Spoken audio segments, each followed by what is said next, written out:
mbeba maono hafi. Wakati Isaka anawaza kuondoka Gerari, alikuwa ameshaanza kuwaza mawazo mabaya. Alikuwa ameshaanza kuwaza kufa. Alikuwa ameshamwazia Mungu wake kwamba Mungu wake amefika mwisho. Nataka nikuambie, mbeba maono hafi.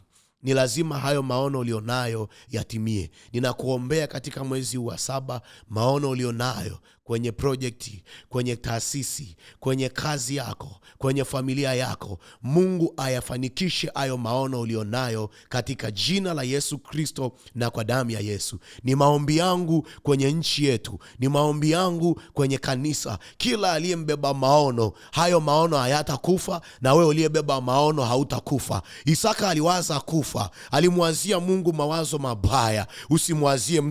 Usimwazie Mungu mawazo mabaya. Niko hapa kukutia moyo, mtu wa Mungu. Mungu wetu si Mungu wa juu tu, hata bondeni ni Mungu wa bondeni pia. Hata unapoenda kwenye moto ni Mungu wa motoni pia. Hata unapoenda kwenye maji mengi ni Mungu wa maji mengi pia. Ndio maana anasema usiogope. Uendapo katika maji mengi, nitakuwa pamoja na wewe. Uendapo katika mwali wa moto, nitakuwa pamoja na wewe. Hii ni ishara kwamba Mungu wetu si Mungu wa juu tu, hata ukiwa chini ni Mungu wa chini pia. Anakuinua. Ndio maana anasema mimi ni Mungu ninayewainua watu kutoka mavumbini na kuwaketisha na wakuu. Kwa hiyo maana yake unapokuwa mkuu, usisahau hata ulipokuwa mavumbini alikuwa ni Mungu wako. Kwa hiyo ninakutia moyo katika mwezi wa 7 vikakamilike kwako. Yesu katika neno lile la 7 la msalaba akasema, Baba, imekwisha. Mikononi mwako naiweka roho yangu. Ni maombi yangu na kwako hasara zikaishe mwezi wa 7.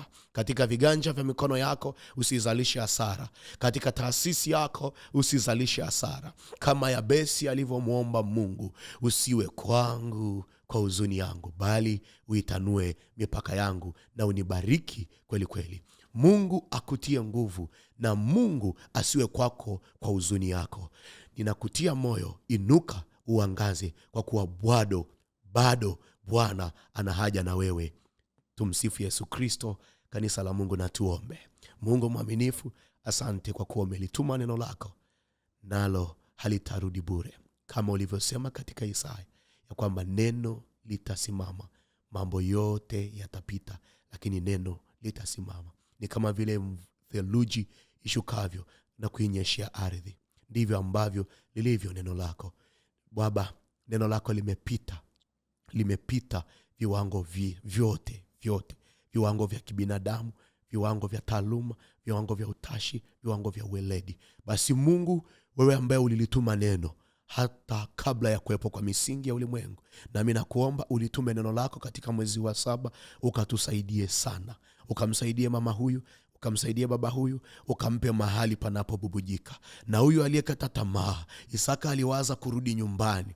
Isaka aliwaza kuacha hiyo kazi. Isaka aliwaza kuacha yale maono aliyokuwa nayo. Ninamuombea huyu dada, ninamuombea huyu mama, ninamuombea huyu kaka, ninamuombea huyu baba anayetaka kuyaacha hayo maono, anayetaka kuiacha hiyo njia ya matumaini. Ninamuombea katika jina la Yesu Kristo na kwa damu ya Yesu. Wewe ni Isaka wetu, endelea mbele. Mungu yuko upande wako. Mungu alianzisha hayo maono atayatimiza. Mungu aliyefanya kwa wengine atafanya na kwako. Ninakuombea katika mwezi wa 7 ukawe ni mwezi wa ukamilifu, ukawe ni mwezi wa kutimia. Hautaanza vitakavyokufa, utaanza vitakavyokuwa. Hautaanza vitakavyoishia njiani, utaanza vitakavyotimia katika jina la Yesu Kristo na kwa damu ya Yesu Kristo. Ninakutamkia hasara iwe mbali na wewe katika jina la Yesu Kristo na kwa damu ya Yesu. Baba, utukufu na heshima wote ni wako. Adhama na enzi vyote vina wewe, uliye Mungu mwaminifu, Mungu Baba,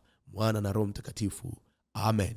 Mungu akubariki na Mungu akutunze. Tumsifu Yesu Kristo. Amen.